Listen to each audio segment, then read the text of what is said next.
Bem-vindos a mais um episódio do nosso podcast. Hoje nós vamos falar sobre o HPV, um tema muito importante para a saúde pública. Nós estamos aqui com os nossos dois especialistas, a doutora Helene e o doutor Marcos. Boa tarde, pessoal. E com a Maria Eduarda, que é uma portadora do vírus e vai compartilhar a experiência dela com a gente. É isso mesmo, Bruninha. Vamos abordar o que é o HPV, como ele é transmitido, como prevenir e tratar a infecção. Além de compartilhar experiências pessoais, fique com a gente até o final. Para começar, doutor Marcos, quais são os principais tipos de HPV de alto risco e por que eles são mais perigosos? Boa tarde, Bruna. Boa tarde. Então, os principais tipos de HPV de alto risco são o 16 e o 18. Eles são os principais causadores de câncer, principalmente com foco no câncer de colo de útero. Já outros tipos de HPV, como o 31, o 33 e o 45, eles são responsáveis por mudanças nas células, que isso podem também causar desenvolvimento do câncer. Os tipos de HPV de baixo risco, que podem ser considerados 6 e o 11, eles são apenas verrugas, em geral machucados, que podem dar na genitália, mas eles não causam câncer. Não é uma regra eles causarem câncer. Entendi. Doutora Helene, boa tarde. Boa tarde. E como o uso de preservativo pode ajudar a prevenir a transmissão do HPV? Boa tarde, gente. Então, ele pode ajudar na prevenção de seguinte forma, no uso dos preservativos, né? Eles ajudam bastante, né? Como a gente está falando. Só que tem um problema. Nas mucosas, ele não protege. Eu falo mucosa é região íntima, né? Anal, faríngea, ele não protege. Então, assim, o HPV, a gente pode pegar essa contaminação por essa via. Na base também, né? Do pênis, sim, na que base. É onde a camisinha não... Exatamente, ela não vai até o final. E aí acaba que a pessoa se contamina ali. Você só precisa de um pouquinho para se contaminar. É bem pouco. Doutor Marcos, por que a vacinação contra o HPV é mais eficaz quando administrada antes do início da vida sexual? Então, ela é mais eficaz antes da pessoa iniciar a vida sexual, porque ela ainda não foi exposta à doença. Aí ela previne melhor as doenças de alto quanto as de baixo risco. O que podem, assim, quando a pessoa iniciar, por que é melhor ela tomar antes de iniciar a vida sexual? Porque quando ela for iniciar sua vida sexual, ela vai ser exposta ao vírus, mas ela já tem o seu sistema imune já pronto para combater, caso aconteça isso, preparado para combater esse vírus, caso venha a ocorrer esse problema. Assim. E, doutora Helene, quais são as diferenças entre a vacina quadrivalente e a nonavalente?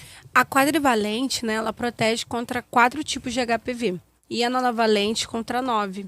Então, assim, cada uma abrange uma grande quantidade, o que ajuda a diminuir a forma de contágio, né? E a detecção também é mais fácil, né, de ser detectada. E eu tinha visto que aqui a gente tem no SUS a quadrivalente, né? Sim, temos a quadrivalente disponível, né, a partir de uma certa idade. Como... É dos 9 aos 14 anos, a primeira dose. Exato, então é muito importante a gente estar falando isso, porque estamos vivendo em momentos que pais não vacinam seus filhos. Né? Temos um exemplo vivo disso aqui e daqui a pouco ela vai relatar pra gente essa intercorrência. Doutora Helene, novamente, como que o exame do Papa Nicolau, que é o exame do preventivo, que a gente conhece como preventivo, ajuda na prevenção do câncer cervical relacionado ao HPV? O Papa Nicolau, ele é de suma importância, né? Graças a Deus ele resiste há muitos e muitos tempos, né? Foi criado por um Papa, né? Por isso que o nome tem Papa Nicolau e depois veio o nome, né? Que todo mundo conhece como preventivo. Só que ele é importante para poder ver se tem muitas lesões, desde verrugas genitais, até mesmo câncer de cancro.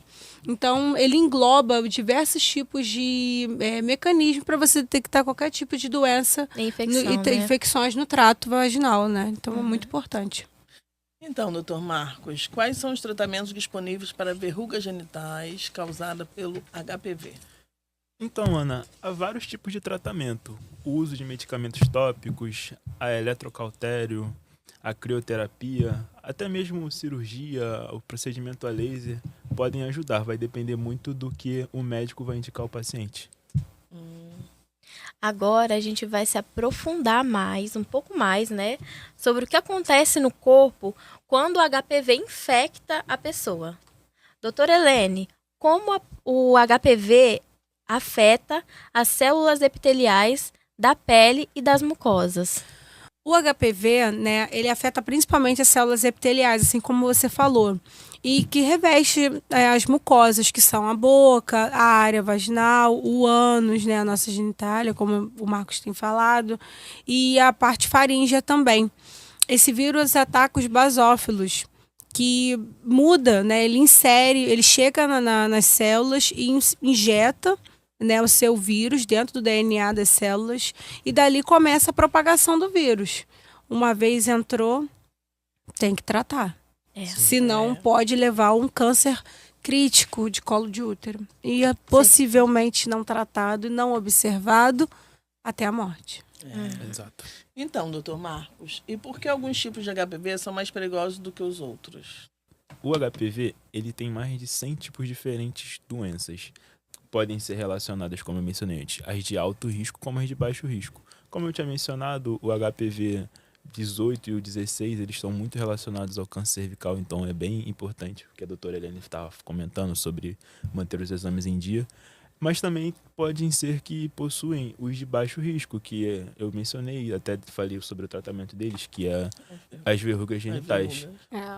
O maior problema é a recorrência dessa doença se elas não forem evitadas, porque elas são muito recorrentes e podem ficar voltando ao paciente até ele conseguir ser tratado de forma certa para poder sanar esse problema.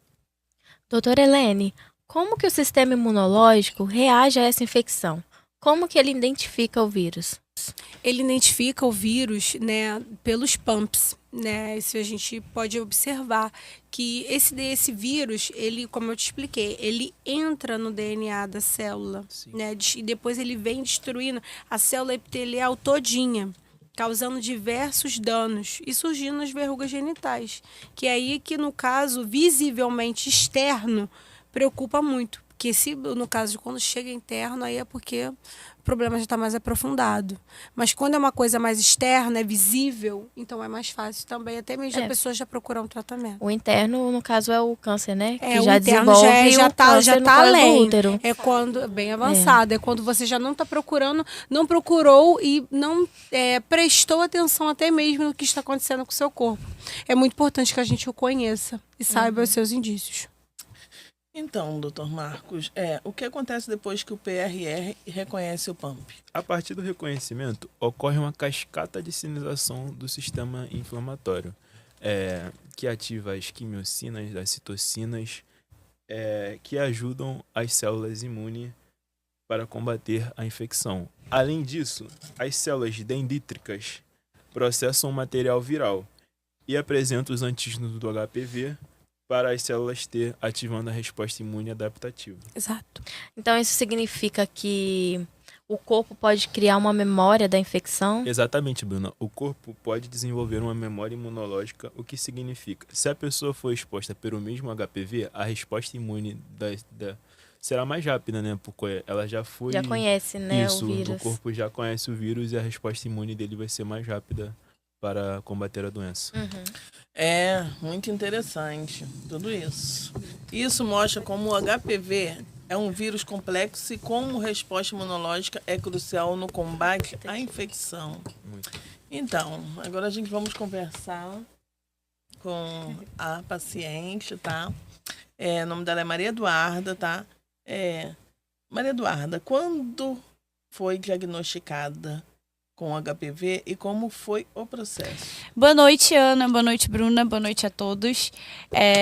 Bom, na verdade, eu fui diagnosticada através do exame de rotina, o Papa Nicolau, e depois foi feito um exame de colposcopia para ter a certeza do exame, né? Ver se realmente seria aquilo. Você chegou a tomar a vacina do HPV? Não. Na verdade, eu não fui vacinada. Meus pais decidiram não me vacinar, pois na época eles não tinham muitas informações sobre a vacina, ficaram com receio. E eu vejo como isso afetou a minha saúde e a minha vida hoje. Então, quais foram os principais sintomas que você sentiu, Maria Eduarda? Então, no início eu não tive sintomas.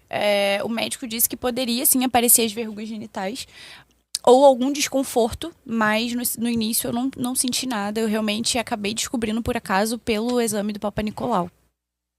E quais foram as suas principais dúvidas e seus medos, né, quando você foi diagnosticada?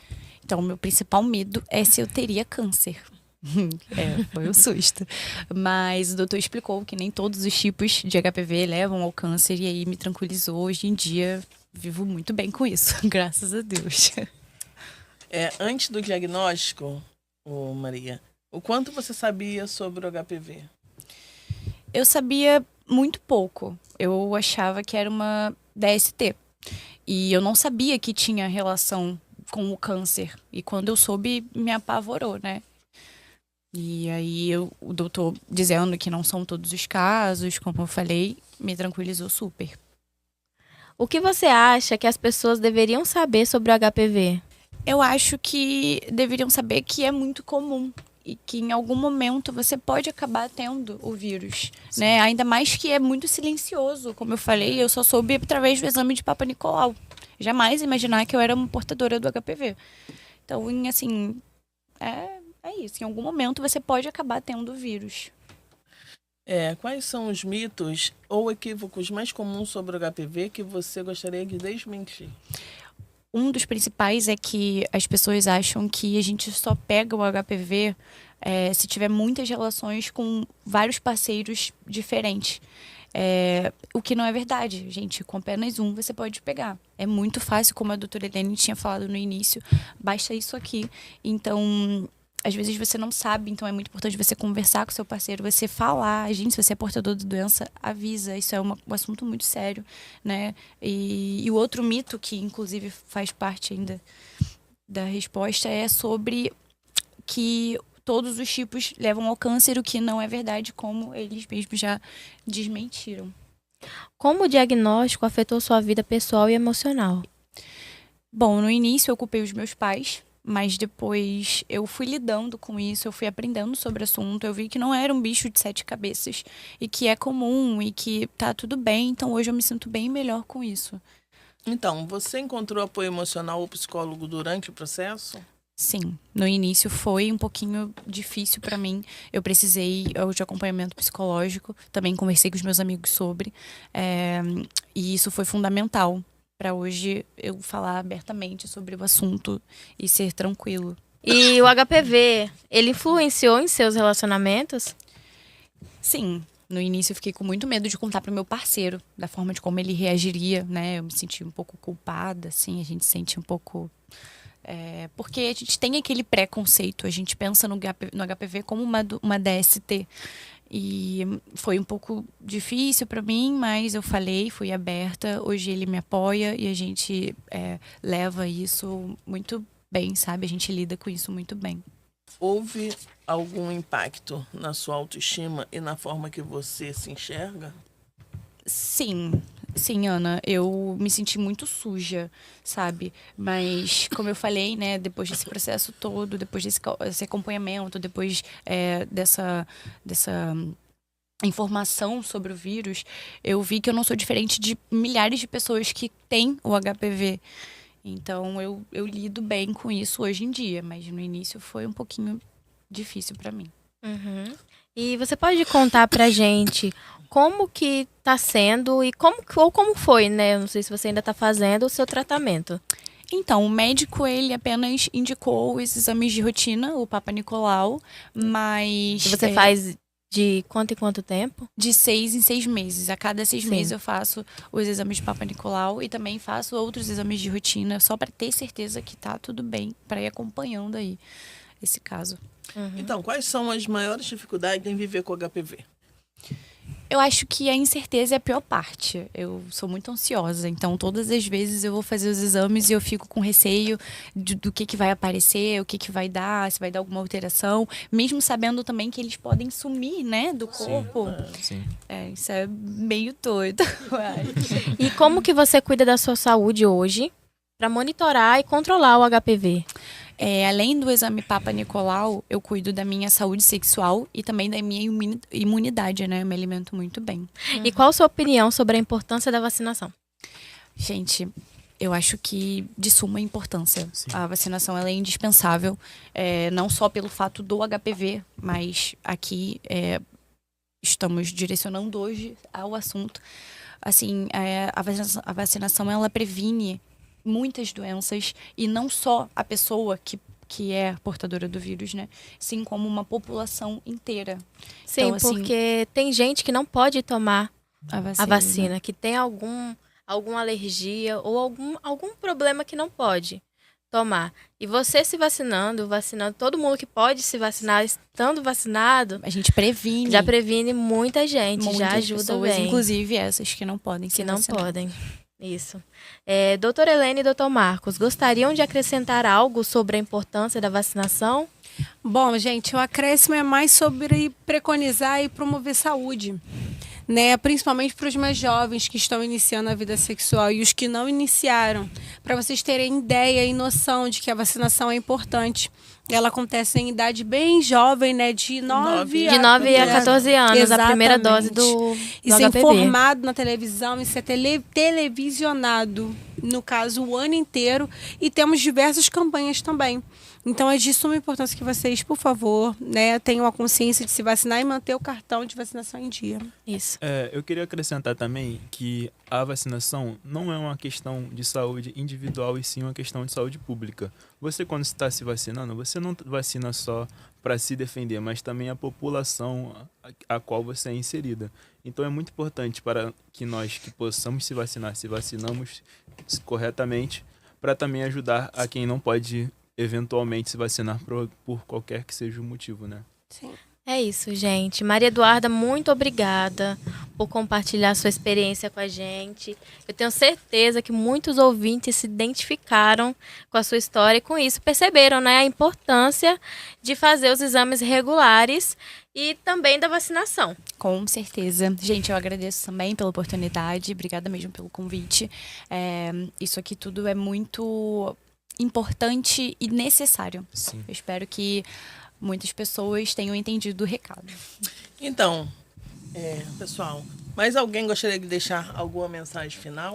Paulinho, eu vou deixar. Para deixar de mensagem final, épica e emocionante, apresento para vocês o preservativo feminino e o masculino, que são praticamente fornecidos gratuitamente pelo SUS nas clínicas da família, né, nas unidades de saúde, como nós conhecemos.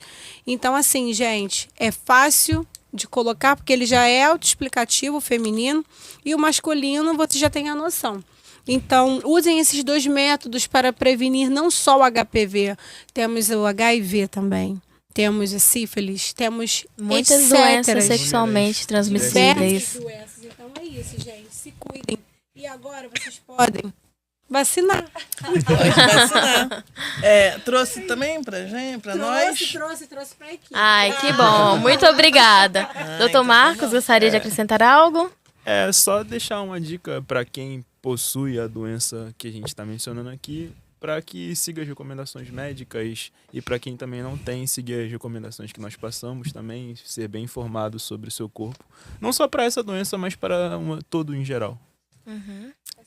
Então, gostaríamos de agradecer aos nossos especialistas, tá? Doutora Helene e doutor Marcos. E Obrigado a pelo convite. Maria Eduarda, tá? Maria Eduarda, por compartilharem os conhecimentos de vocês e a sua experiência. Lembrando a todos que a prevenção é o melhor caminho. Vacinem-se, usem preservativo e façam os exames regularmente. E se você tiver alguma dúvida, consulte sempre um profissional da saúde. Com certeza. Então é isso, gente. Muito obrigada por nos assistirem até aqui. Muito obrigada aos nossos convidados. Obrigada a vocês. Obrigado pelo Então é convite. isso, gente. Até a próxima. Até. Pode Tchau. vacinar.